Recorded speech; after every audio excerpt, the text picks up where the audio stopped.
Muy buenas noches, bienvenidos. Bueno, les cuento que tengo un equipo hoy impresionante para debatir un tema que es bien difícil, la salud pública. El modelo que tenemos de cobertura de salud pública, lo que invertimos, la cantidad de médicos que tenemos, cuánto le pagamos a los médicos, de todo eso vamos a estar hablando esta noche. Voy a hacer el monólogo cortito, breve, y un tema que se discutió mucho en estos días. A ver, en educación hay una cantidad de temas de los que obviamente vale la pena hablar, discutir, debatir, pero la atención estuvo centrada en lo que cuesta un termo de cocido y un par de chipitas. 80.000 guaraníes un termo de cocido, 10.000 guaraníes una botellita de medio litro de agua. Y esto por supuesto generó un escándalo. Un escándalo innecesario, porque en realidad esto formaba parte de una licitación para hacer eventos en un hotel 5 estrellas. Convengamos en que los precios, si vos te vas a un hotel 5 estrellas y pedís una botellita de medio litro de agua, y sí, te puede costar 15.000 guaraníes también. O sea, está dentro de lo que son los precios de lo que te cobran en un lugar así. La pregunta es, ¿era necesario hacer un evento en un hotel 5 estrellas? El caso en particular tiene que ver con la habilitación de un programa que evalúa cuánto aprenden los estudiantes en las escuelas y los colegios públicos. El sistema PISA se aplica a casi todo el mundo. Sirve más que nada para saber si nos está sirviendo o no el tipo de educación que le estamos dando a los chicos. Es absolutamente necesario, está bien que se haga esa evaluación. Algunos dirán, pues ya sabemos que estamos mal. No, no es suficiente. Es lo mismo que alguien te diga, ya sé que estoy enfermo. Pero bueno, un análisis te va a dar más precisión sobre qué cosas en tu cuerpo necesitan tratamiento. Bueno, esto es la misma cosa. PISA está bien. La cuestión es, ¿era necesario hacer una habilitación en un hotel de 5 estrellas? No es una cuestión que se le haya ocurrido antojadizamente a esta administración de educación, sino tiene que ver con eso que decía Pepe Mujica, el expresidente uruguayo. Hablaba él de, todavía quedan, decía él, esa nostalgia de las monarquías. Los estados en nuestros países todavía tienen eso de darle demasiada importancia a la pompa y al boato, y eso cuesta plata. No vas a ahorrar un montón de dinero porque de la noche a la mañana decida, ok, ya no vamos a hacer estos actos en los hoteles 5 estrellas, lo vamos a hacer todo en la oficina del ministerio, y no va a ser mucha plata para las necesidades del Estado. Pero son señales, son señales. Cuando vos tenés un Estado que decide ahorrar dinero e invertir mejor la plata porque sabe que es un Estado de un país pobre, tenés que enviar señales. Y de eso se trata. Lo que se envió es una muy mala señal. Para quien tiene a sus hijos en un colegio público y recibe una merienda escolar miserable o tuvo que postergar el inicio de clase porque se cayó el techo de la escuela, enterarse que para iniciar un programa, para evaluar si su hijo aprendió algo, gastaron 80.000 guaraníes en un termo de cocido, y es una patada en el riñón. O sea, es muy difícil, por más buenos argumentos que tenga el ministro o la ministra, de por qué se gastó esa plata, que pueda convencer a la gente. Deberían empezar a eliminar todo este tipo de firuletes del poder. Vamos a lo práctico. Está, se contrató a PISA, se reúnen en la oficina, firman el contrato, a otra cosa mariposa. Señores, esto es políticamente incorrecto.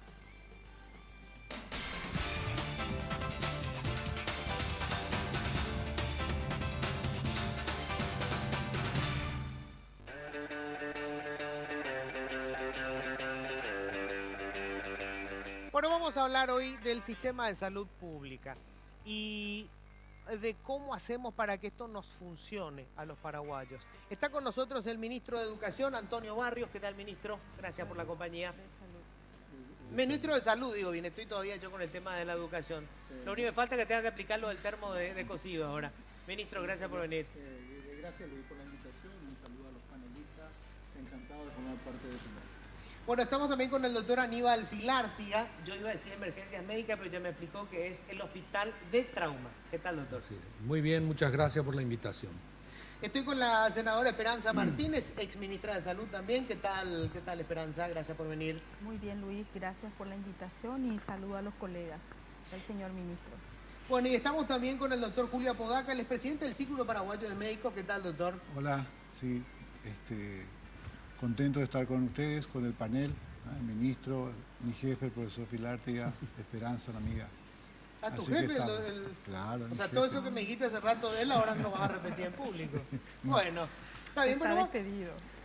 vamos a arrancar directamente. Ministro, te quiero preguntar, primero que nada, hoy la cobertura del sistema de salud pública alcanza qué porcentaje de la población. Aproximadamente, si estimamos que somos 7 millones de personas, atendiendo que el Instituto de Previsión Social o la Seguridad Social está entre 18 y 20, la sanidad militar está en aproximadamente 1 o 2%, la sanidad policial en 2-3%, que forman parte del sistema público de salud, la diferencia la absorbe salud pública. Estamos hablando de aproximadamente un 75% de lo que absorbe la salud pública. Eso es el número. En la realidad ya podríamos ir desarrollando de otra forma. ¿Por qué? Porque hoy lo tenemos acá y yo creo que Aníbal va a ser un exponente de una protesta que lo hace en forma diaria, de la forma que hoy salud pública ya no solamente presta servicios a la población necesitada, pobre o carenciada. Hoy salud pública está al alcance del nivel medio, del nivel alto y acude a los servicios de salud. En tu programa anterior, porque yo te mensajé, era justamente porque yo escuché que estabas diciendo lo del tema IPS, de que tenía seguros de favor, que es muy cierto, que la gente acude sin tener necesidad o sin tener sin ser un trabajador por seguro de favor a atención de medicina de alta complejidad. Bueno, yo te cuento que hoy te puedo decir, y por eso es que te escribí el mensaje, salud pública absorbe casi un 30% de asegurados de IPS. El 30% de los asegurados de IPS acuden a salud pública. Llamarle cangrejo, porque hoy salud pública dejó de ser el hermano pobre, hoy salud pública tiene medicamentos e insumos, hoy salud pública tiene camas habilitadas de terapia intensiva, hoy salud pública tiene la mejor cobertura con respecto a accidentes de tránsito. Y no solamente lo de IPS, lo de la seguridad privada. Pero quiero ir a este dato que me parece muy importante. Estamos con un problema técnico, ¿me decís? Con el micrófono, le están censurando al ministro de entrada. Sí. Bueno, mientras te soluciona el problema del micrófono. ¿Y todo lo que dijo no se escuchó? No, sí. Ah, se escuchó. Ah, menos mal. Si no me van a decir que le estamos censurando. Enseguida vuelvo otra vez contigo y te van a arreglar el micrófono, ministro. Esperanza, los números que ustedes manejaban cuando estuviste allí, quiero por eso arrancar con eso. O sea, digamos, de los 7 millones de habitantes que somos, casi 7 millones de habitantes, la cobertura de salud del Estado, ¿llega hoy a un 70% de la población? Bueno, el problema es que a lo que se refería el ministro es a la distribución de la población asignada. ¿Qué quiere decir eso? El IPS tiene un grupo de beneficiarios asignados por esta relación de aporte patronal. Correcto. Las empresas de medicina prepaga tienen sus beneficiarios asignados por el pago que hacen de sus primas de salud. Y los que no están cubiertos por ninguno de los dos sistemas son cubiertos como asignados por el ministerio. Ahora, si hablamos de cobertura en salud, las estadísticas de la encuesta nacional de hogares habla históricamente que nosotros tenemos un déficit de cobertura entre el 30-40% por nuestros subregistros, porque una cosa es definir qué es cobertura, ¿verdad? O sea, si hablamos de la vacunación, yo diría que casi el 95% de los niños tienen vacunación hoy cubierta y gratuita en el Paraguay, si es que las coberturas se mantienen.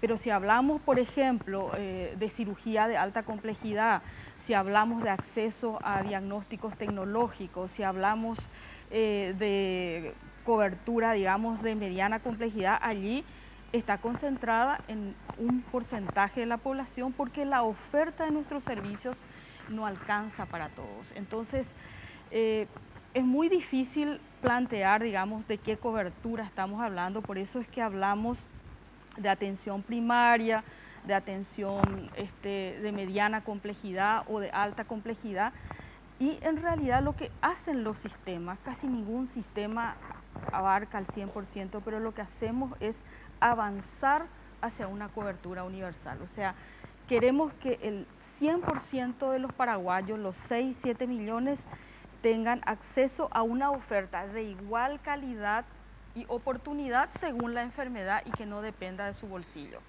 En eso, un poco, yo disiento con el ministro, en salud hay que definir dos cosas filosóficamente. O la salud es una mercancía que se compra de acuerdo a tu bolsillo, como comprar un vino, puedes comprar un vino caro, mediano, la gente de clase alta, media, compra diferentes clases de vino. Pero la salud en Paraguay, por constitución, es un derecho. Y cuando hablamos de derecho, tenemos que hablar de los 7 millones. Es como la cédula. No podemos tener cédula para los pobres, para los ricos. Y nosotros, por lo menos, creemos que hay que apuntar a un sistema universal que abarque la mayor cantidad de prestaciones y que sea para todos. No porque él puede pagar en el hospital público. Si, ojalá todos privado lo fueran, claro, como decían alguien con respecto al transporte público, no es el país rico, es aquel en que El rico usa el transporte público. él usa el transporte Claro, público. ¿no? Por Esa supuesto. misma filosofía para nuestro sistema Ahora, de salud. Ministro, quiero ir a eso, ¿verdad? Para entender. Yo entiendo que esto es sumamente complejo, ¿verdad? Pero para la gente que está viendo, si yo le digo, vos tenés una cobertura pública de salud, significa que si se enferma va a tener un hospital donde lo van a atender, un médico que lo va a atender, la medicina que va a necesitar, sin que él tenga que pagar por ese servicio, porque se supone que para eso paga sus impuestos. Eso hoy, ¿cuántos paraguayos lo pueden tener disponible? Bueno, para responder a lo que Sin hablar dice de la culpa, ministra. ojo, es para entender el fenómeno. No, acá. vamos a entender bien Sí. el fenómeno porque es importante, ¿verdad? Vamos a hablar de realidades primero. Sí. Nuestra realidad es la que yo te dije. Salud fraccionada, porque nuestra salud está fraccionada. Está en la parte pública, está en la parte descentralizada. Para que sepas, Universidad Nacional, Hospital de Clínica, no depende de salud pública. Ministerio de Salud, Tiene su presupuesto propio. Las gobernaciones, las municipalidades, los entes privados que no reciben remuneración, que son las ONG, los entes privados que cobran por el servicio, que son las prepagas y los sanatorios, y un ente mixto que tenemos, que es la Cruz Roja Paraguaya, que recibe aporte del Estado y también cobra un arancel por algún tipo de prestación. Esa es nuestra realidad hoy. Nosotros, ese es el servicio que hoy ofrecemos a la población. Servicio fragmentado. Totalmente Diferente. fragmentado, ¿verdad? Y el ente público, te vuelvo a repetir, no es solamente salud pública, sino que es, como te dije, hospital policial, Claro. hospital militar, de las Fuerzas Armadas, ¿verdad? O sea, somos varios, ¿verdad? Esa es nuestra realidad. De acuerdo a lo que vos me preguntaste, ¿verdad? ¿De qué porcentaje porque paga sus impuestos? Yo te pregunto a vos si con ese criterio cuánto por ciento de la población tendría acceso a la salud. ¿Cuánto por ciento de la población paga o tributa? ¿Un 30%? No, impuestos pagamos todos. Todos que pagan. ¿Cuánto paga de la población el No, bueno, impuesto? pero El que por compra decirte, el una principal chipa- insumo hasta el momento, o sea, el principal impuesto es el IVA, selectivo al consumo. Sí, ¿y Entonces, cuánto el que paga? gana salario mínimo utiliza el 80% Debería de pagar paga su impuestos. 80%. Entonces las recaudaciones del Estado, ¿por qué son tan bajas? Bueno, eso te voy a preguntarle al ministro de Hacienda. Pero yo- Lo vamos pero a traer yo- la pero yo- próxima. pero yo te pregunto, porque no existe una cultura tributaria. No pagamos el impuesto, seamos sinceros, no eludamos una responsabilidad. Vos te vas a donde te vas, servicio donde te vas. Lo primero que te pregunto es si querés boleta o no querés boleta. Lo primero que te preguntan, ¿verdad? ¿Es Bueno, cierto pues o no ese es cierto? ese es un problema del Estado. Es un problema cultural. Ya sé, pero Es el un que problema tiene que hacer que cultural. se pague es el fisco. Tenemos que hacer que la gente entienda que la cultura tributaria es de aportar impuestos. Entonces vamos a tener una cobertura, como dice la senadora, Pero, universal disculpame, ministro, y pero toda esa historia. si yo me voy a un hospital público y me Sí. dice, ¿sabes qué? No hay ningún médico disponible o no hay medicamento. La respuesta es, lo siento, pero vos no pagás impuestos. No es esa se le presta asistencia médica. Si no hay el medicamento que forma parte de la cartilla básica del ministerio, se les pide una receta y tiene que comprar. ¿Qué ocurre en un hospital de trauma como el de él? ¿Verdad? Cuando se accidenta una persona en moto, que es una persona que no tiene muchos recursos Sí, casi económicos, siempre. y tiene una fractura y necesita una prótesis. ¿Y qué pasa? ¿Qué pasa? Va a la DIVEN, porque es el mecanismo por el cual va, y algunos que tienen, en teoría, un seguro contra terceros, recurren a su seguro contra terceros. Y algunos consiguen la Y prótesis. algunos consiguen la prótesis. Hasta que consiga la prótesis, que se consigue por rifa o por lo que fuera, Sí. el paciente está internado y me ocupa una cama y tiene un gasto de alimentación, tiene un gasto de cuidado, ese paciente se infecta, empieza a gastar medicamentos. Esa es nuestra realidad. Pero es que Luis. así tiene que ser, ministro. No, no tiene que ser así. ¿Cómo que no? Y Pero no, para eso está el porque Estado. el Estado está para darle la cobertura. Ese accidentado de moto a lo mejor chocó conmigo, Sí, que yo tengo seguro de cobertura completa, correcto. ¿verdad? Ahora yo te pregunto, tendría que ir mi seguro a hablar con este y decirle qué le pasó a este muchacho. Yo tengo que cubrirlo del doctor, le falta una prótesis. Inclusive tendría que trasladarle a un sanatorio porque yo tengo seguro. Claro. Eso no ocurre. O el Estado tendría que demandarle al seguro. Es muy complejo. Para eso tenemos un procurador, ¿verdad? Para defender los intereses patrimoniales del Estado. Y defiende los intereses patrimoniales del Estado. Por eso te digo, cuando hablamos de un sistema de salud idílico, de la cobertura universal y gratuita, porque es idílico, ¿verdad? La salud no es gratuita. Claro, cuando hablamos del tema del impuesto es bien complicado. Hoy nomás estaba viendo el informe de CEPAL. Hoy se publica el informe de CEPAL a propósito de este caso de Panama Papers, ¿verdad? Y los ricos que tienen la plata metida en algún offshore. En Suecia, las personas más ricas aportan el 30% de sus ingresos en impuestos. Sí, señor. ¿Qué país tiene la tasa más baja en el mundo? Paraguay. El 1% de sus ingresos se va al pago de impuestos. O sea, no es el problema digamos, del asalariado que gasta todo en consumo, porque eso sí, el IVA es más difícil de esquivar. El problema es los otros que pueden tener en su offshore y nadie le va a encontrar. También, todos somos, Luis, todos esquivan de alguna forma, el rico, el O sea, pobre. nadie quiere pagar, Nadie sobre quiere todo pagar, porque vos no ves nadie quiere el retorno, ¿verdad? Pero a ver, quiero tener un poco la experiencia tuya. Bueno, allí sí van todos, o sea, se reventaron con la 4x4 de lujo y se van igual al hospital de trauma. En el hospital tenemos, y Julio sabe bien, una concentración de todo tipo de pacientes, de todos los niveles. Algunos porque prefieren el hospital de trauma, porque consideran que es el lugar más adecuado por la experiencia. No porque haya mejores médicos, sino porque mis médicos repiten la lección 50 veces por día y entonces saben bien lo que hacen. Es una gimnasia que no tienen todos. Es una gimnasia que no tienen todos. Y tampoco ningún otro sanatorio privado, por más buenos médicos que tenga, los tiene todos en el momento en que ocurre el accidente. Ahí llega, le ve un anestesista, un cirujano, un neurocirujano, un traumatólogo, que en el momento tienen una idea de lo que pasó.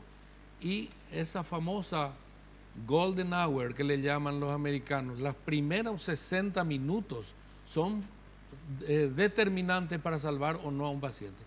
Si estás en un sanatorio privado, el médico de guardia, por más lúcido que sea, va a empezar a llamar a fulano, mengano, sultano, y los 60 minutos van a pasar. Y van a ver si hay plata para pagar lo que va a costar. Y también, eso aparte. Por un lado tenemos esa concentración por elección, llamémosle. Por otro lado tenemos una concentración de pacientes por avivada. ¿Y a qué se llama avivada? El señor Luis Vareiro tiene un vehículo, se fue, sacó un seguro contra tercero y le atropelló a un carretillero del mercado. El carretillero del mercado le traen a mi hospital y le dicen, el mismo Luis Vareiro, que tiene un seguro contra tercero, le dicen, no digas nada, vos no digas que tenés seguro y yo te voy a conseguir las cosas que no te pongan acá, pero vos no digas nada. O sea, estafan al Estado. Estafan al Estado porque ese paciente, ese carretillero, por más humilde que sea, tendría derecho a ir al Sanatorio Migones, al Sanatorio San Roque y que pague el seguro. Para eso Luis Vareiro está pagando el seguro. Tengo que hacer la pausa, pues vamos a seguir con esto, que es una cuestión clave. Después quiero hablar del tema de los médicos, ¿verdad? ¿Cómo ven los médicos este asunto? Ojo que quiero insistir con esto. La idea no es encontrar culpables porque nosotros acostumbramos los paraguayos a... Ya sabemos quién es el culpable y ya se solucionó el problema. No, nosotros necesitamos encontrarle una salida a este problema. ¿Cuánta es plata? ¿Cuánta plata más? ¿Es modelo? ¿Cuál es el modelo? Lo vamos a seguir discutiendo. Breve pausa, ya volvemos.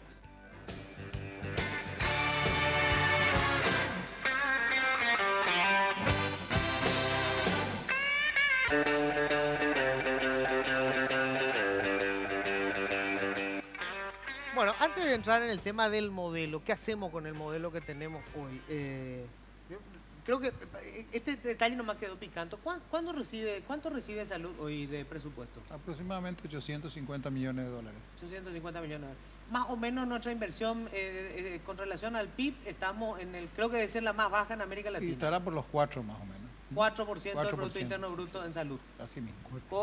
Estaba viendo, creo que... Perdón, ¿4% del PIB o del presupuesto? No, del PIB. Del PIB, del Producto De- Interno Bruto. 4%.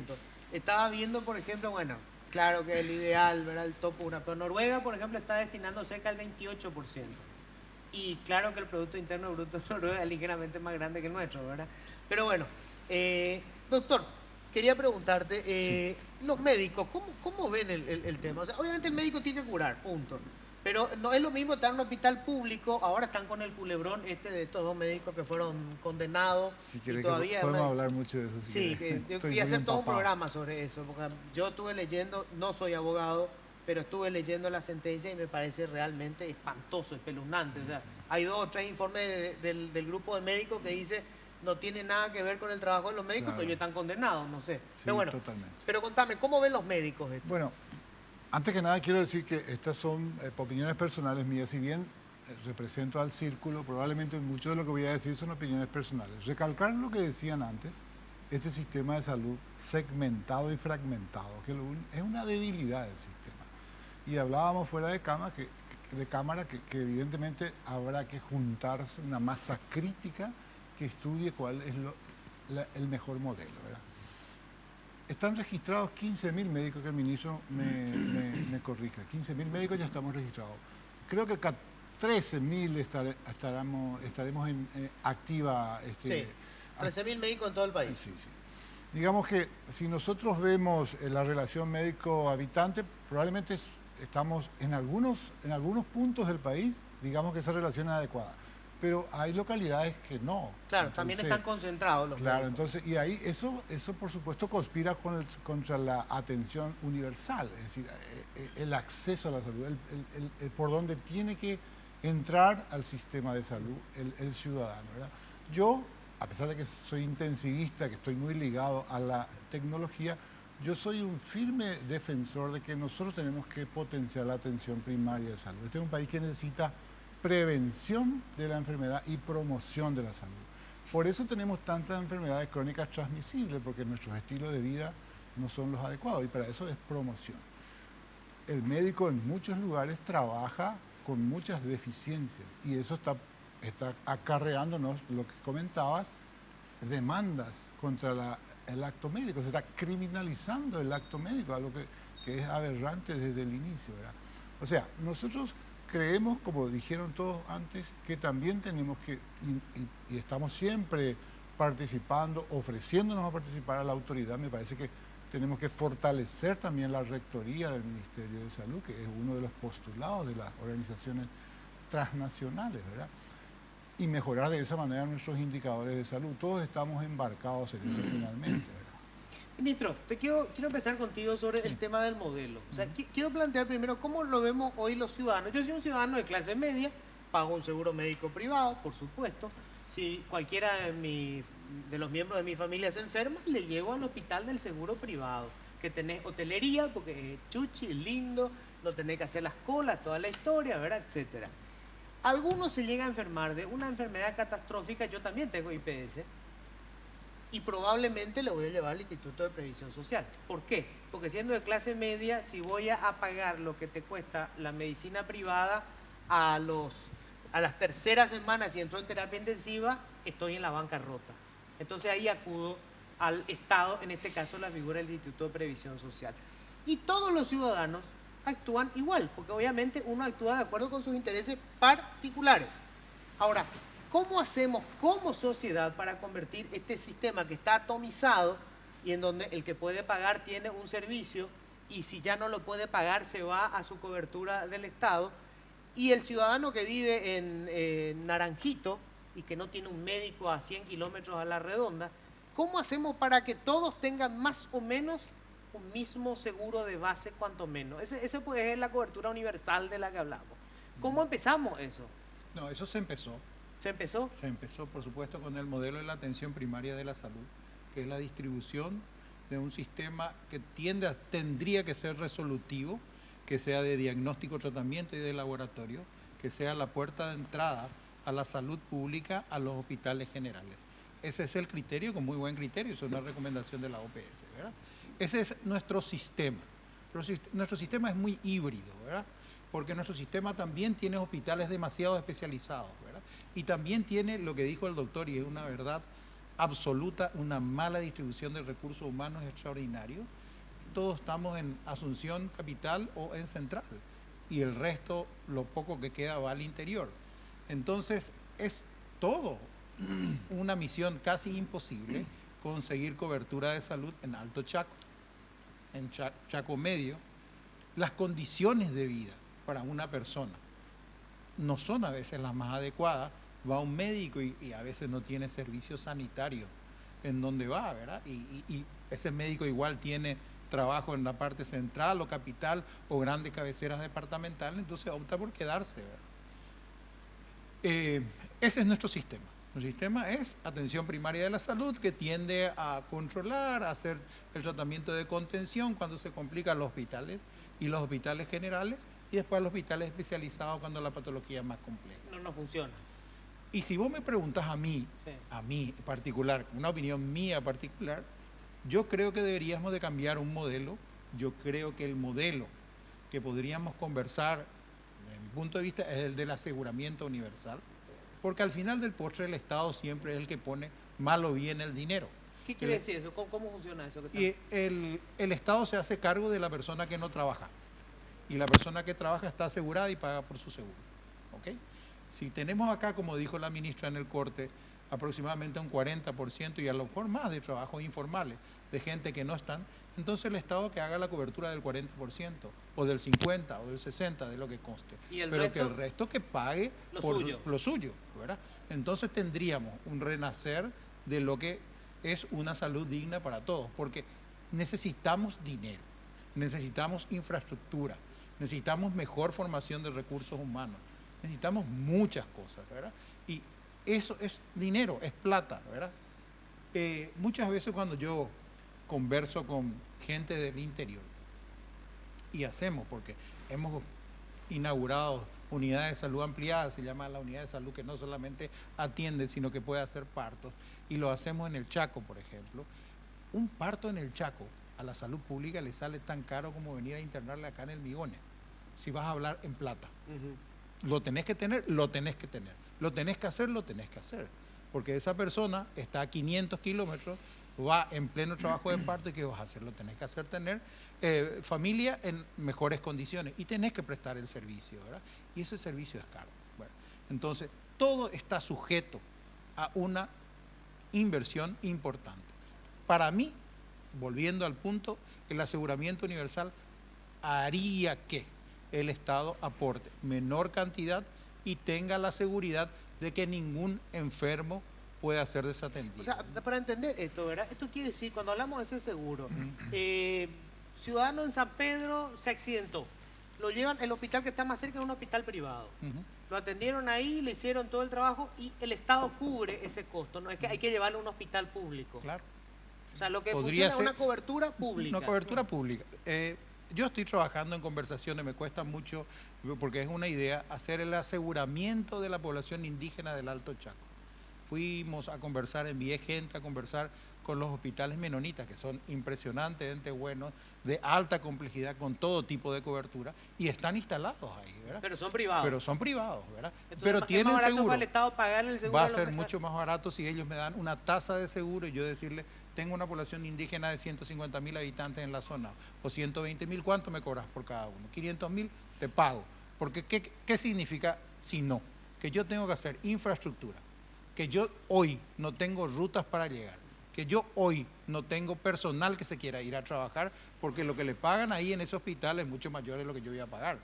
Entonces, ese médico no quiere ir acá. El médico que está formado quiere ir a trabajar con ellos, ¿verdad? Entonces, la calidad de la atención también es diferente. Entonces, ese es más o menos el concepto que yo creo que nos vendría bien. A ver, ¿qué opinas de Esperanza?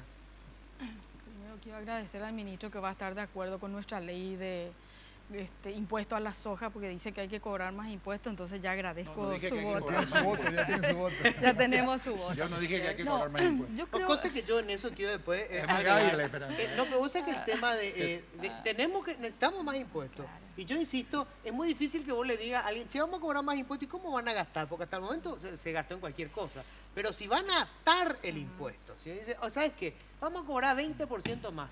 Pero esto va a estar en un fondo fiduciario y es solamente para comprar insumos para hospitales. Ah, es otra historia. Claro. Entonces, si vamos a meter la bolsa común y después vamos a tener un cierre de ruta y le van a aumentar el sueldo a alguien, ahí ya es otra historia. Pero bueno, Esperanza.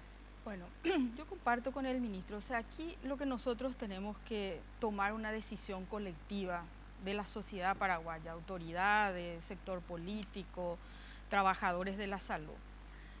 Para financiar la salud se pueden financiar a través de renta general, o sea, el Estado recauda impuestos, se puede crear, como Bélgica tiene el 7% del salario se va a la salud, pero va a un sistema que es una bolsa y hay una red de servicios que financia el Estado, que Como puede ser IPS. público o privado. Como IPS.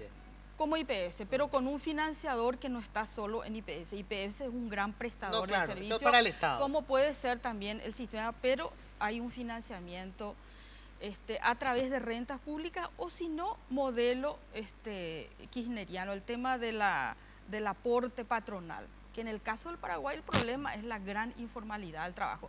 Claro, Pero 50% de los trabajadores no tienen empleador, son cualquiera de los dos cuentapropistas. caminos yo creo que pueden ser, es una decisión política, estos tienen sus ventajas y este también. Ok. Pero después tenemos que innovar otras cosas. En primer lugar, tenemos que empezar a planificar por territorio y población, no por red de servicios. ¿Qué quiere decir eso? Hoy el ministerio recibe, históricamente, nosotros también estuvimos en esa situación, le financia a la casa. O sea, si en Capiatá hay un centro de salud con 10 camas hace 30 años, el presupuesto es para un centro de salud con 10 camas y 20 médicos. Pero la población que está allá son 200.000 personas. Entonces, esa oferta no se corresponde ni a la región geográfica ni a la población. Y nosotros tenemos que decir, que es un centro de salud de 30 personas, tendría que ser un hospital distrital porque acá hay 200.000 personas. Entonces, tenemos que empezar a planificar la oferta en base a territorio y población. La otra decisión es por niveles de complejidad.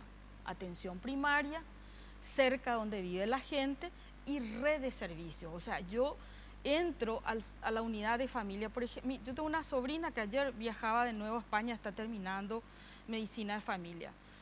Y voy a dar el ejemplo. Una paciente, Esperanza, tiene cáncer de mama, me voy a poner yo. ¿Vale? Me voy al doctor Filártiga, me dice, Esperanza, te vamos a hacer una mastectomía, él es un médico especialista, me opera y tengo que seguir mi quimioterapia. Y me da un protocolo. Con mi protocolo yo me voy a mi médico de familia en Lambaré, donde yo vivo, y el médico de familia me aplica, si tengo náuseas, que tengo que poner, si tengo vómito, y me controla cerca de donde estoy ese médico que me queda cerca, que me conoce, que me ve mi hipertensión, que me ve, y entonces logramos aumentar la atención de las especialidades a través de redes de servicio. O sea, acá hay que innovar. Y el tercer elemento importante es que tenemos que sacar la atención de los hospitales. Nosotros somos hospitalocéntricos. Sí. En el hospitalcito que tiene 40 años se va el pique, se va el traumatismo cráneoencefálico, se va el que se controla la presión, el niño va a su vacuna y el que se va a preguntar cuándo atiende el traumatólogo. ¿Verdad? Todo lo que no sean urgencias reales, internación clínica o privada, terapia intensiva o alta especialidad, tiene que salir del hospital. Hay que crear grandes ambulatorios. Por eso que diseñar este modelo no es poner más plata, es hacer una reingeniería hasta del concepto de la atención ambulatoria, hospitalaria, de alta complejidad, territorial, que es una atención primaria. Y acá tenemos que sentarnos a discutir, Luis, o sea, es un tema. ¿Por qué no se hizo todavía? ¿Por qué no pudimos sentarnos a discutir esto Nosotros lo todavía? planteamos, nosotros Mira, planteamos Luis, las y líneas. Esperanza, Sí. si con el corazón en la mano, yo le voy a plantear cada ministro que ocupa un cargo, apaga incendio desde que entra hasta que Bueno, es termina. cierto. Y entonces vivimos en un, te voy a decir, en un constante apuro por todo, porque falta esto, falta aquello, el presupuesto no te desembolsan, te estás por quedar sin, sea, sin tenés la oxígeno, epidemia del dengue, tenés tenés la el dengue, epidemia. ahora ya tenés dengue, chikungunya, Zika, tenés probablemente la influenza. Eso es porque el ministerio no funciona como un ministerio. Funciona O sea, como... como ministerio pues lo que hace es desarrollar política Claro. pública, Y pero hoy claro, estás apagando hoy incendios. hoy es un ministerio prestador de servicios. Exacto. ¿verdad? Y es el mayor prestador de servicios. O sea, ahí está lo raro, ¿verdad? Justamente debería de... Yo le suelo decir a mis directores cuando me reúno con ellos, yo soy secretario de mis directores. O sea, vos tendrías que estar en realidad debatiendo esto. Yo soy el secretario porque tengo que estar viendo de acuerdo a mi presupuesto, de acuerdo a mi desembolso, la pelea con Hacienda, hablar con los proveedores para que no me falte tal o cual cosa, para que no la gente no resienta las dificultades que uno tiene, ¿verdad? Uno realmente no creo que haya habido ministro, por lo menos en los últimos 10 años, que se haya sentado y dice yo voy a dedicarme solamente a las políticas públicas, a estudiar un nuevo modelo. Desde que entras nosotros y nosotros seguimos, ¿verdad? Seguimos, O que sea, esto es una propuesta de la OPS. El modelo de la atención primaria de la salud está y funciona, ¿verdad? Y vamos a continuar. Lo que está bien continuamos, ¿verdad? Lo que está mal lo corregimos, ¿verdad? Tengo que hacer la pausa. Me gustaría hablar con los médicos, con el doctor Filártiga, con el doctor Apodaca. Bueno, ¿cómo ven ellos? Sobre todo el doctor Filártiga que... a ver, un médico le lleva un montón de tiempo convertirse en médico. Y después ahorrar un montón de tiempo en la especialización. Y obviamente uno quiere tener calidad de vida. Más vale, estudiaste un montón, querés ganar un buen dinero. No es que te querés hacer rico, pero querés tener un buen dinero, ¿verdad? Bueno, ¿cuál es la diferencia entre estar todo el día cosiendo heridas en un hospital de trauma y tener tu clínica privada? Y ¿cómo se hace para manejar esas cosas también desde las políticas públicas? Tengo que hacer la pausa, ¿verdad? Breve pausa y ya volvemos. ¿Cuánto dura la...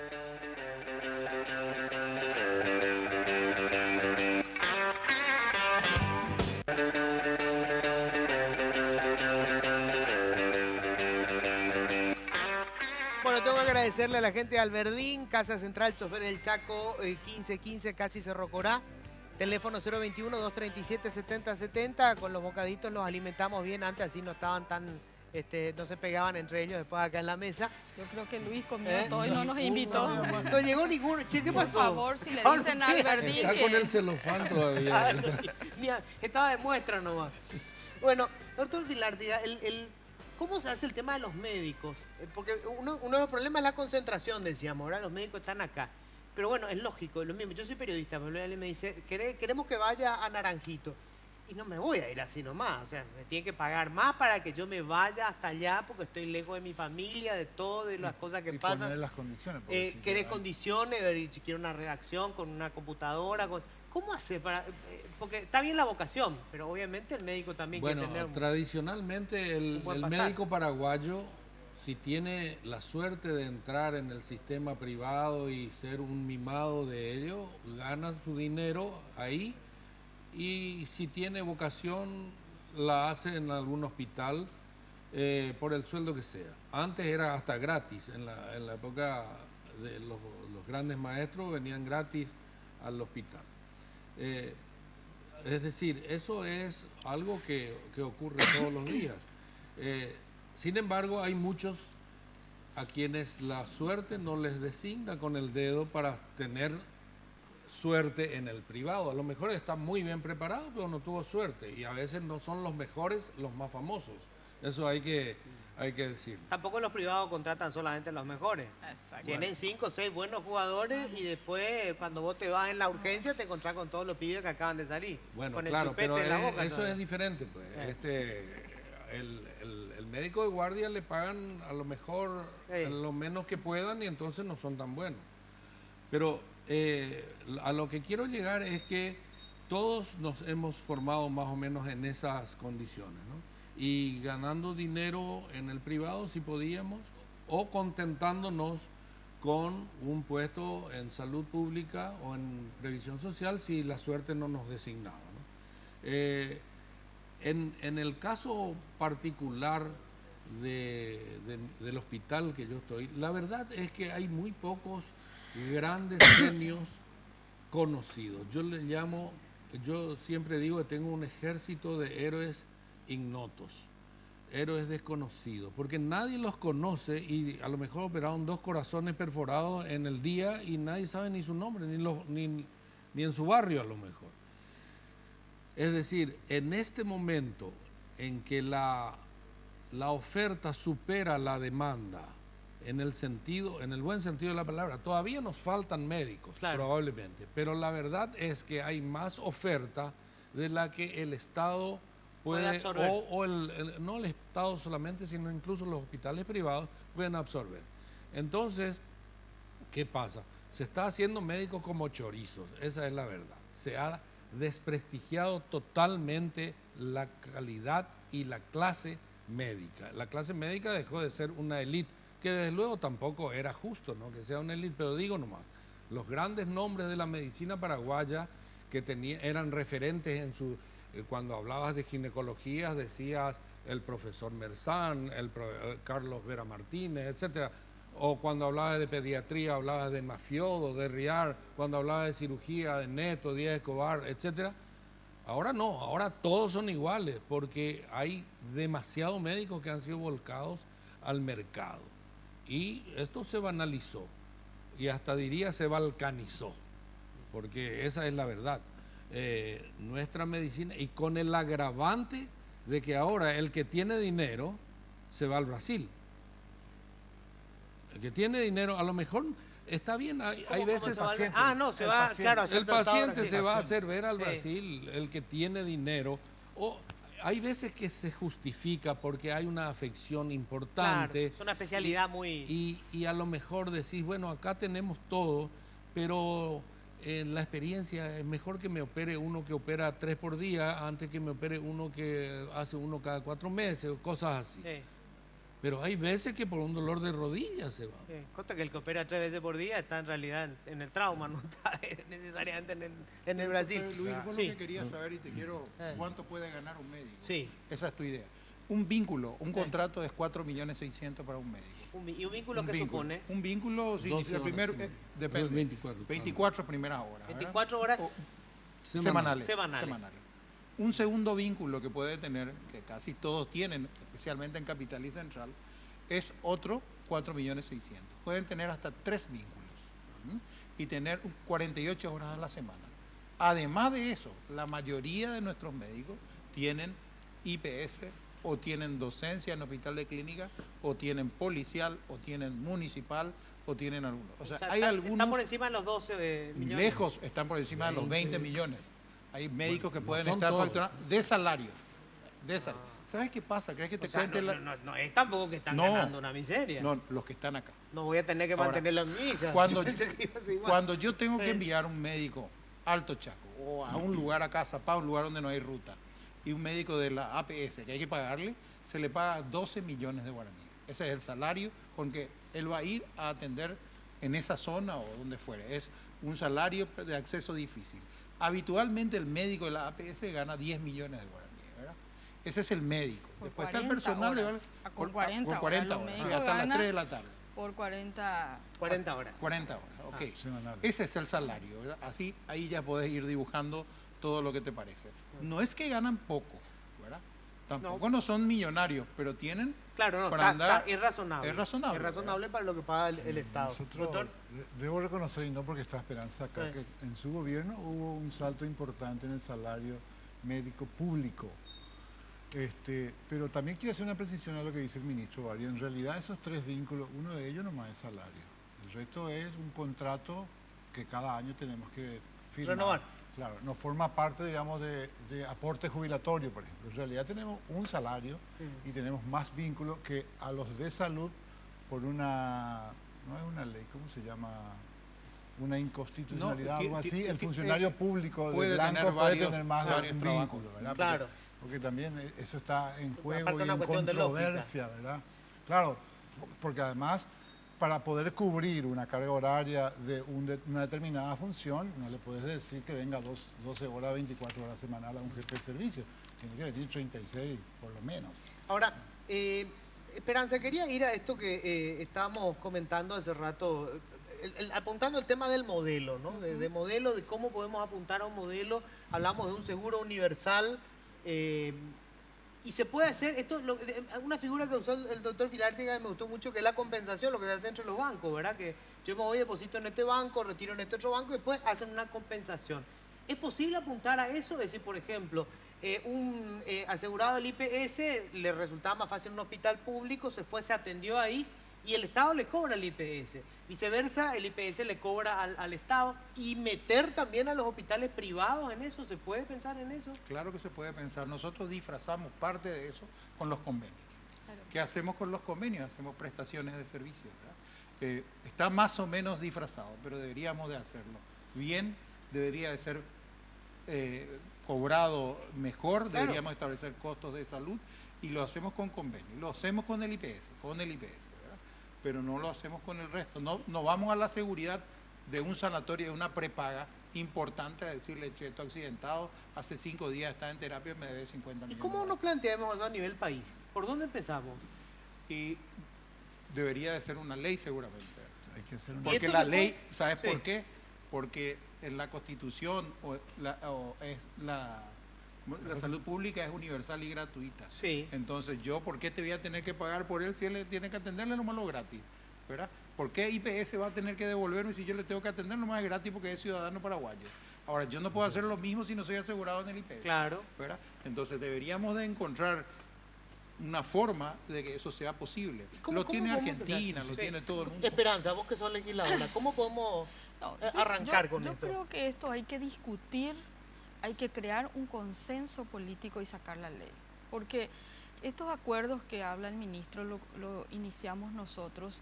¿Y dónde estaba la resistencia? Los propios colegas, ¿verdad? En este tema, si me va a pagar 2 veces, 3 veces. O sea, acá yo creo que... Los médicos. Claro, los médicos, el celo entre IPS, Ministerio de Salud, o sea, acá hay ¿Qué una... pierde el médico? Si va a atender siempre a un paciente y le van a pagar Y porque por cuando atender vos al paciente. decís, va a funcionar, por ejemplo, intentamos hacer, creo que era en San Ignacio, hicimos donde estaban las aldeas SOS, quisimos hacer, era un nuevo establecimiento y que entraran gente IPS del ministerio, al que tenía seguro IPS pasaba a retirar sus medicamentos acá, los que tenían salud pública por acá, y juntábamos y compensábamos algunas cosas en horario, en medio salario. Entonces ya ahí comenzaba, no, pero a mí me paga solamente uno.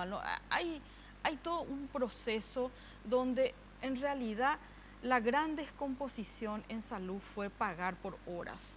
Porque el médico cree que va a un servicio a hacer una tarea de horas y no a integrarse a un servicio que tiene una prestación.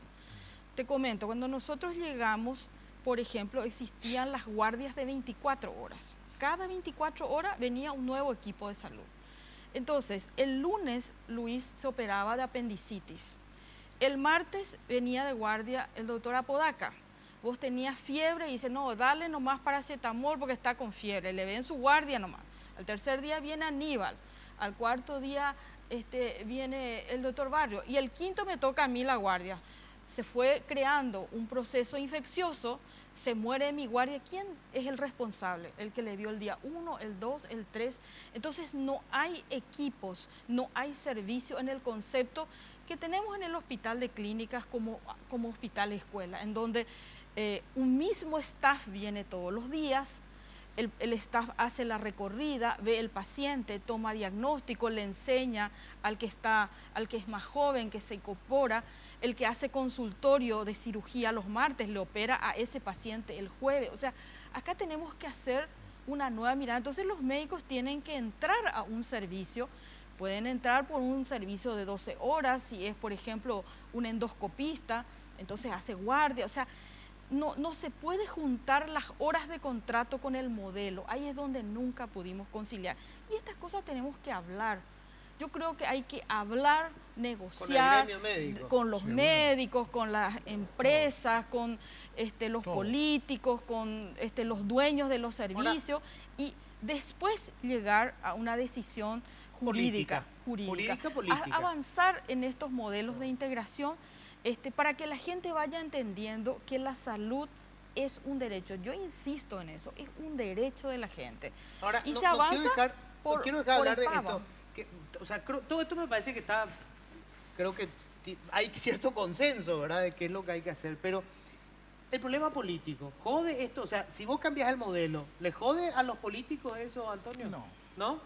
Porque vos Nosotros sabés que ellos tenemos- tienen sus nosotros operadores, o el mira, intendente quiere tener acá Nosotros su tenemos médico. el modelo de la integración, Eh. sui generis en el hospital de Cazapá. El hospital de Cazapá trabaja IPS, trabaja en el mismo, Claro. en nuestro edificio, porque cayó el edificio del IPS, entonces vinieron y Ay. se acoplaron ahí y tengo un perfecto relacionamiento con la gente en Cazapá. Lo mismo pasó en Pedro Juan Caballero, donde también el edificio de IPS tuvo problemas. Vinieron a nuestro edificio, nosotros empezamos a remodelar nuestro edificio y están trabajando en este momento en una parte de lo que corresponde a salud pública y trabajan. Las limpiadoras del IPS me limpian mi hospital, nosotros le atendemos a sus pacientes y van a farmacias a retirarse sus remedios. Lo hacemos en aquellos lugares donde se permite. Hay lugares donde los mismos funcionarios, no solamente los médicos, los funcionarios no quieren ese tipo de relación. Yo tengo en mis hospitales, de repente, algún funcionario que saca un cartelito y lo pone ahí y dice, no atendemos asegurado al IPS. O sea, es como que hay una pica de vez en cuando entre las instituciones, ¿verdad?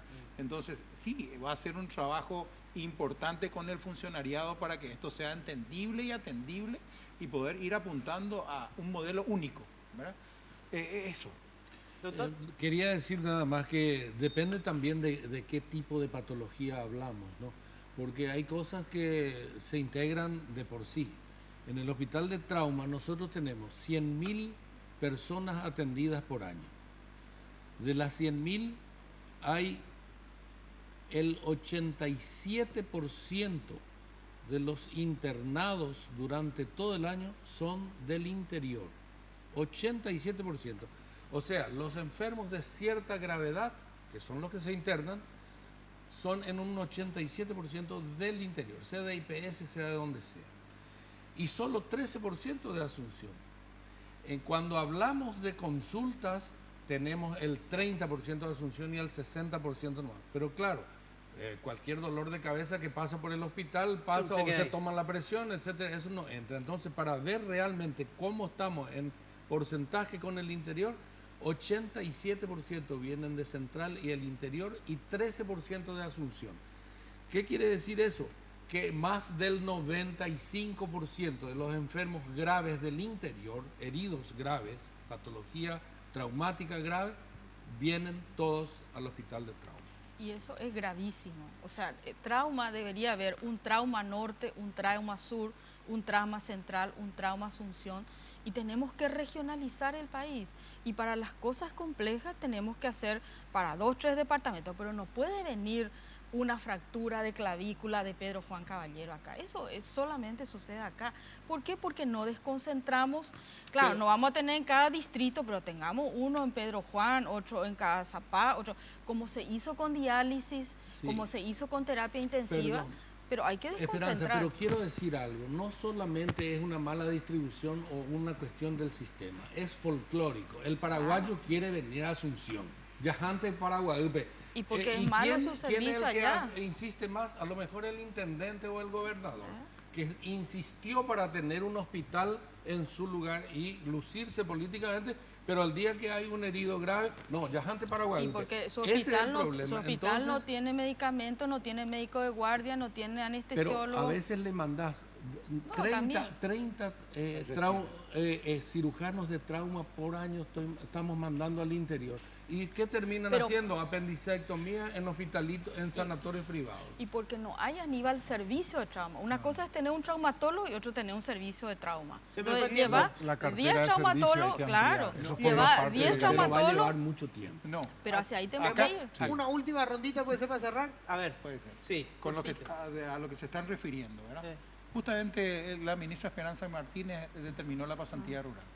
Ahora no tuvo problemas para implementar, porque el gremio médico es fuerte, no quieren saber nada de irse. Nosotros nos animamos y tuvimos el paro, tuvimos el movimiento y nos animamos. El primer año enviamos 110, 87 especialistas quedaron en el interior. El segundo año el mismo número. ¿Verdad?